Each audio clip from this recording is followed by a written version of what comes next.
شہر بنگلور کی مساجد و عیدگاہوں میں فرزندان توحید نے عید الفطر کی نماز ادا کی۔ رمضان المبارک میں رکھے گئے روزوں، افطاریوں، تراویح و عبادات کا حوالہ دیتے ہوئے مغفرت کی دعائیں مانگیں اور عید الفطر کی اجرت کے لیے بارگاہ خداوند قدوس کے حضور اپنے ہاتھ پھیلائے۔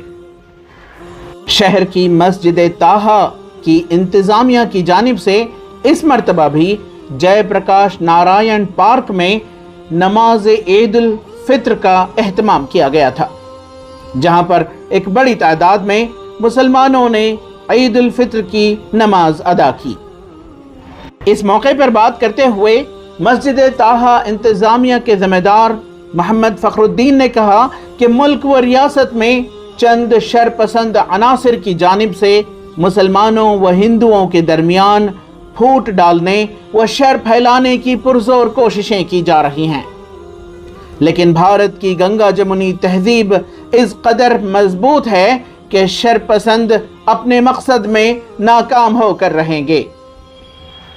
اس موقع پر محمد فخر الدین نے ملت اسلامیہ سے اپیل کی کہ 10 مئی کو منعقد ہونے والے الیکشنز میں سبھی اپنا ووٹ ضرور دیں کہ یہ ذمہ داری فرض سے کم نہیں۔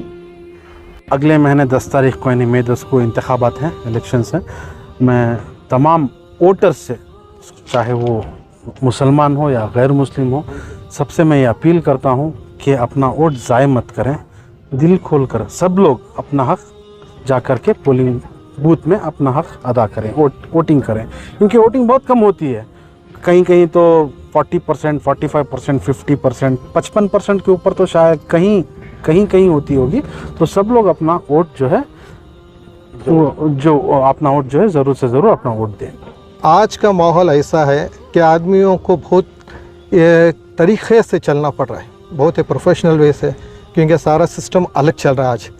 آج ایک ہمارا بھائی چارہ ایسا ہے کہ مسجد طٰہٰ کا کہ جہاں تک ہو سکتا ہے ہم تمام کو ساتھ لے کے ایک خوشی کے ساتھ آگے بڑھ رہے ہیں۔ کسی سے نہ ہمیں شکایت ہے، گلہ ہے، نہ ہم کو کوئی شکایت کرنے کا موقع آج تک ہم دیے ہیں۔ اور یہ جتنا بھی سسٹم ارینج کرتے ہیں، اس میں ہمارے تمام لوگ اپنے لوگ بھی ہیں اور ہمارے غیر ساتھیاں ہیں، انہوں بھی ہم اتنا ہی مدد کرتے ہیں جتنا ہمارے لوگ کرتے ہیں۔ ETV بھارت کے لیے بنگلور سے رفیق جبار کی رپورٹ۔